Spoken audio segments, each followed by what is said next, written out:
সুধী দর্শক আসসালামু আলাইকুম। আমন্ত্রণ জানাচ্ছি নতুন একটা রেসিপি দেখার।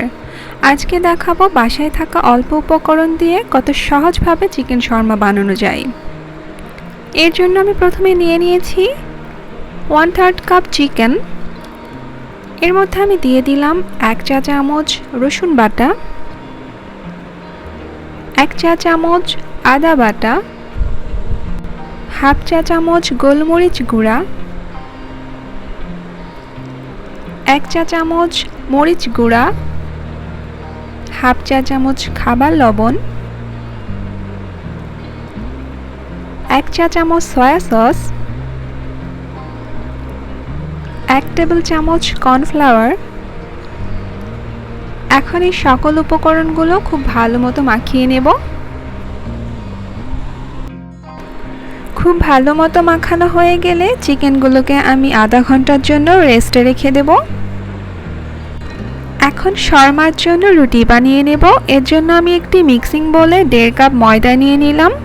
এতে দিয়ে দিলাম 1 টেবিল চামচ গুঁড়া দুধ, 1 টেবিল চামচ চিনি, 1 চা চামচ খাবার ইস্ট, 1 টেবিল চামচ টক দই ও 1 টেবিল চামচ সয়াবিন তেল।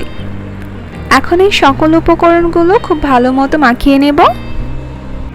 ভালো মতো মেশানো হয়ে গেলে এতে আমি গরম তরল দুধ একটু একটু করে নিয়ে একটি সফট ডো বানিয়ে নেব। এখানে গরম দুধ বলতে ফুটন্ত গরম দুধ নয়, হালকা গরম দুধের চাইতে একটু বেশি গরম হতে হবে। এখন এই ডোয়ের ওপরে হাফ চা চামচ সয়াবিন তেল মাখিয়ে এটাকে আমি কভার করে রেস্টে রেখে দেব 1 থেকে 2 ঘন্টার জন্য। আমি র্যাপিং পেপার ব্যবহার করছি, আপনারা ঢাকনা দিয়ে ঢেকেও এটা 1 থেকে 2 ঘন্টার জন্য গরম কোনো জায়গায় রেখে দিতে পারেন। তবে শীতের সময় হলে একটু বেশি সময় রাখতে হবে। এখন শর্মার চিকেনগুলোকে ভেজে নেব। এর জন্য আমি একটি ননস্টিক প্যানে 2 টেবিল চামচ সরিষার তেল দিয়ে দিলাম ম্যারিনেট করে রাখা চিকেনগুলো। চুলার জাল মিডিয়ামে রেখে অনবরত নেড়ে চিকেনগুলোকে ভেজে নিতে হবে। যখন চিকেনগুলো ভাজা হয়ে যাবে, দেখতে ঠিক এরকম হবে, তখন চুলার জাল বন্ধ করে দেব এবং চিকেনগুলোকে তুলে একটি বাটিতে রেখে দেব। এখন রেস্টে রাখা ডো থেকে রুটি বানিয়ে নেওয়ার পালা। দেখেই বুঝতে পারছেন দর্শক, ইস্ট অ্যাক্টিভ হওয়ার পরে ডোটা ঠিক কতটা ফুলে উঠেছে। এখন এই ডোটাকে কিছুক্ষণ হাত দিয়ে মথে নেব। মথে নেওয়া হয়ে গেলে ডোটা থেকে সমান কয়েকটি ভাগে লেচি কেটে নেব।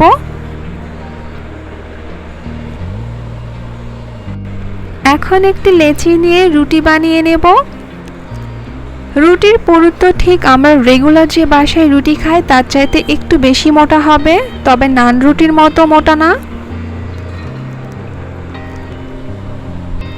এখন রুটিগুলোকে ভেজে নেব। এর জন্য চুলায় একটি ননস্টিক প্যান বসিয়ে দিয়েছি আর চুলার জাল রেখেছি মিডিয়ামে। এই রুটি ভাজার সময় খেয়াল রাখবেন চুলার জাল যেন কখনোই হাইয়ে না থাকে, আর এই রুটির কোনো পাশ যেন অতিরিক্ত ভাজা না হয়ে যায়। এর জন্য একটু পরপর রুটিগুলোকে ঠিক এরকম উল্টে দেবেন আর চেপে চেপে রুটিগুলোকে ঠিক এরকম উল্টে পাল্টে ভেজে নিতে হবে, তাহলে রুটিগুলো খুব সুন্দরভাবে ফুলে উঠবে। দেখতেই পাচ্ছেন রুটিটা ঠিক কতটা ফুলে উঠেছে। এইভাবে আপনি যদি রুটিগুলো বানান, আপনার প্রত্যেকটা রুটিই ঠিক এরকম ফুলকো হবে। আপনাদের বোঝার সুবিধার্থে আমি আরও একটা রুটি ভেজে দেখাচ্ছি। ঠিক কিভাবে রুটিগুলোকে ভেজে নেবেন তা দেখে আপনারা আইডিয়া করে নেবেন। আপনারা যদি রেসিপি ও স্টেপগুলো খুব ভালো মতো ফলো করেন, তাহলে আপনাদের রুটিগুলো ঠিক এইরকমই ফুলকো হবে। এখন শর্মা বানিয়ে নেব। এর জন্য আজকে আমি নিয়েছি শসা কুচি, টমেটো কুচি ও পেঁয়াজ কুচি। আপনাদের এর মধ্যে কোনোটা পছন্দ না হলে আপনারা বাদ দিতে পারেন। এখন বানিয়ে নেব শর্মা। এর জন্য রুটি নিয়ে নিলাম, এতে দিয়ে দিলাম মেয়োনিজ। মেয়োনিজটা আমার বাসায় তৈরি, এটার রেসিপি আমার চ্যানেলে আছে, এটার লিঙ্ক আমি ডেসক্রিপশন বক্সে দিয়ে দেব। দিয়ে দিলাম শসা কুচি, পেঁয়াজ কুচি, টমেটো কুচি, ভেজে রাখা চিকেনগুলো,